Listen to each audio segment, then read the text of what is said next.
تو اپنے لیڈر کی رہائی کے ایسے منتظر ہیں جیسے روزہ دار مغرب کی اذان کا منتظر ہوتا ہے. سوری دوبارہ کہیے گا. خان صاحب اگر سامنے آتے ہیں تو کیا کہیں گے؟ پہلا جملہ کیا ہوگا؟ یقین کریں کہ خان صاحب سے یہ کہیں گے کہ خان صاحب شاید ہم بزدل ہیں, ہم آپ کے لیے وہ نہیں کر سکے جو آپ ڈیزرو کرتے ہیں. اللہ تعالیٰ آپ کو لمبی زندگی دے تاکہ آپ جیسے لیڈر بار بار نہیں ملتے. اللہ آپ کو لمبی زندگی دے اور میں آپ سے معافی چاہتی ہوں, ہم آپ کے لیے وہ نہیں کر سکے جو ہمیں کرنا چاہیے تھا. بسم اللہ الرحمن الرحیم. ناظرین, اس وقت آپ جانتے ہیں کہ پی ٹی آئی کے ورکرز اس وقت بہت زیادہ مشکل میں اور بہت زیادہ سٹرگل کر رہے ہیں. پوری دنیا جانتی ہے کہ ان پر کون سا ظلم ہے جو نہیں ہوا. صاحبہ کنول صاحبہ پنجاب سے آئی ہیں, پی اے ہیں, دیکھتے ہیں کیا کہتی ہیں. آج خان صاحب کی ملاقات نہ کروانے کا پھر دن تھا, یعنی کہ منگل کا دن ملاقات کا ہوتا ہے, لیکن ہم اس کو اگر ان آفیشلی کہیں گے تو ملاقات نہ کروانے کا دن تھا. کیا کہتی ہیں؟ دیکھیں یہ انتہا کا ظلم ہے.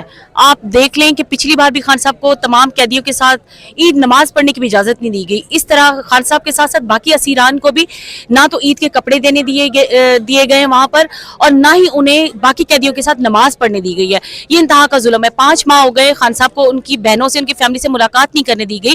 ایون دیٹ ان کے ذاتی معالجین کی رسائی بھی ان تک ممکن نہیں ہے. تو یہ انتہا کا ظلم ہے. دیکھیں عام قیدی کو بھی اس کا حق دیا جاتا ہے. پاکستان کی سب سے بڑی سیاسی جمہوری پارٹی کا لیڈر جو کہ کال کوٹڑی میں اس عوام کے لیے بیٹھا ہے, اس پاکستان کے لیے بیٹھا ہے, انقلاب کے لیے ہمیں سب کو باہر نکلنا ہوگا. سائمہ کنول کو اگر مریم نواز صاحبہ کی آفر آ جائے کہ منسٹری ہم نے دینی ہے, آپ کو کال کرنی ہے اور آ جائے منسٹری اور آپ کو تمام پروٹوکول ملے گا, سائمہ کنول ایز اے ایم پی اے کس طرف جائیں گی؟ دیکھیں ہمارے بہت سے لوگ لوٹا ہوئے ہیں, ایون دیٹ ایک خاتون بھی ہوئی ہے, تو خان صاحب کا مینڈیٹ اس نے بیچا ہے. میں سمجھتی ہوں, میں 2012 سے پی ٹی آئی ورکر ہوں, ہمیں کبھی پی ٹی آئی میں ٹکٹ لینے کے لیے نہیں آئے تھے. میرے خاندان میں کوئی الیکٹڈ کونسلر بھی نہیں ہے, نہ ہی ہمیں اس چیز سے کوئی بلیک میل کر سکتا ہے.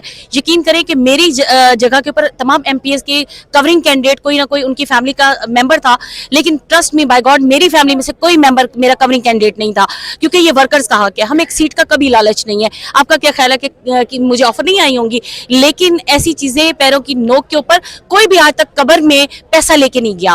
عزت ہی رہتی ہے, باقی تاریخ میں نام لکھا جا رہا ہے. تاریخ ہمیشہ بہادروں کو یاد رکھتی ہے. مجھے فخر ہے کہ میں بہادر ہوں اور میں خان کی ٹائگریس ہوں اور میں ورکر ہوں, میں ٹرو ورکر ہوں. مجھے 5% کوٹا خواتین میں سے ٹکٹ ملا اور میں یہ خان کا مینڈیٹ کبھی نہیں بیچ سکتی. میرے پاس یہ امانت ہے, میری جان تو جا سکتی ہے, میں خان کے ساتھ غداری کبھی نہیں کر سکتی. آپ نے بڑی پیاری بات کی ہے کہ دولت جو ہے وہ ساتھ قبر تو نہیں لے کے جانی ہوتی ہے. تو آپ یہ بتائیں کیا ان لوگوں کو نظر نہیں آتا جو اربہاں وہ رکھتے ہیں سائڈ پہ کر رہے ہوتے ہیں, لائک نواز شریف ہے, زرداری صاحب ہے, ان لوگوں کو یہ نظر کیوں نہیں آتا؟ دیکھیں وہ اپنی اولاد کے لیے پیسہ ہی دے کر جاتے ہیں, ان کو عزت نام سے کوئی لینا دینا نہیں ہے. دیکھیں انصاف جو ہے نا, جو انصاف کرتا ہے تو اللہ اس کے لیے بھی انصاف آگے دیتا ہے. آپ اگر انصاف کریں گے آپ کی اولاد کے لیے بھی انصاف ہوگا.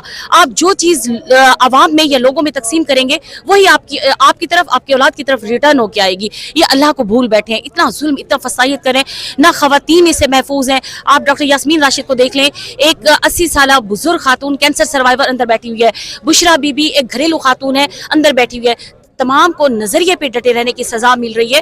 تو یہ چیزیں ان کے لیے بھی ایک سبق ہیں کہ خواتین جو ہے وہ تاریخ میں اپنا نام بنا رہی ہیں, تو ان کو بھی شرم آنی چاہیے. جو لفظ یہ خود کہتے ہوتے تھے شرم ہوتی ہے, حیا ہوتی ہے, ان کو خود کو کرنی چاہیے کہ خواتین رول ماڈل بنی ہوئی ہیں اور انہیں بھی چاہیے کہ یہ انصاف کریں تاکہ ان کے ساتھ بھی انصاف ہو اس دنیا میں بھی اور آخرت میں بھی. یہ بتائیے عام زندگی میں کتنا ایک پیسہ چاہیے ہوتا ہے کہ زندگی بندہ آرام سے گزار سکے؟ دیکھیں پیسہ حق حلال کا ہو, اور پیسہ آپ جو حق حلال کا ہوتا ہے نا وہ آپ کو 2 وقت کی روٹی مل جاتی ہے, آپ کو اچھا گھر مل جاتا ہے, بیشک چھوٹا گھر ہو, آپ پرسکون زندگی گزار سکتے ہیں. حرام کی کمائی سے آپ بڑے ایکڑوں کے اوپر کوٹھیاں بنا لیں, آپ دن رات 7 قسم کے کھانے کھائیں, آپ کو کبھی سکون نہیں آ سکتا. آپ کا اندر, میں کل خان کی اسپیچ سن رہی تھی, خان صاحب کہتے ہیں کہ جو مشکل وقت کاٹتا ہے نا, جو مشکل چیز دیکھتا ہے وہ انسان بہادر ہوتا ہے, اس کی لوگ عزت کرتے ہیں. جو آسانی ہوتی ہے نا وہ ہمیشہ حرام میں ہوتی ہے, وہ ہمیشہ غلط کام میں ہوتی ہے. جو مشکل ہے نا, جو حق ہے, اس کے لیے پریشانی بھی ہوتی ہے, تکلیفیں بھی ہوتی ہیں. خان صاحب کے لیے کیا کر رہے ہیں اور خان صاحب کا انتظار؟ خان صاحب کے لیے ہم کوئی جنگجو تو ہے نہیں, لیکن میں آپ کو آن آف کہتی ہوں کہ میں اللہ کو حاضر ناظر کر کے کہتی ہوں جب بھی کہیں کال آئی ہے تو میں دل و جان سے حاضر ہوئی ہوں. چاہے وہ کوئی جلسہ ہے, ریلی ہے, احتجاج ہے, روڈ بلاک کرنا تھا, پورا من احتجاج ہے, میں اس میں سب سے فرنٹ لائن پہ تھی. آج سے نہیں 2012 سے, ٹکٹ تو اب ملا ہے, لیکن ہم اس تحریک میں والنٹیئر شامل ہوئے اور جب بھی قیادت کی کال آئی ہے میں فرنٹ لائن پہ ہوتی ہوں. آپ کو پتا ہونا چاہیے جب 26 ہمارے ایم پی ایس معطل ہوئے ان میں خاتون صرف ایک ایم پی اے میں تھی. ٹھیک ہے, میں معطل. آپ کو مبارک دیں یا نہیں؟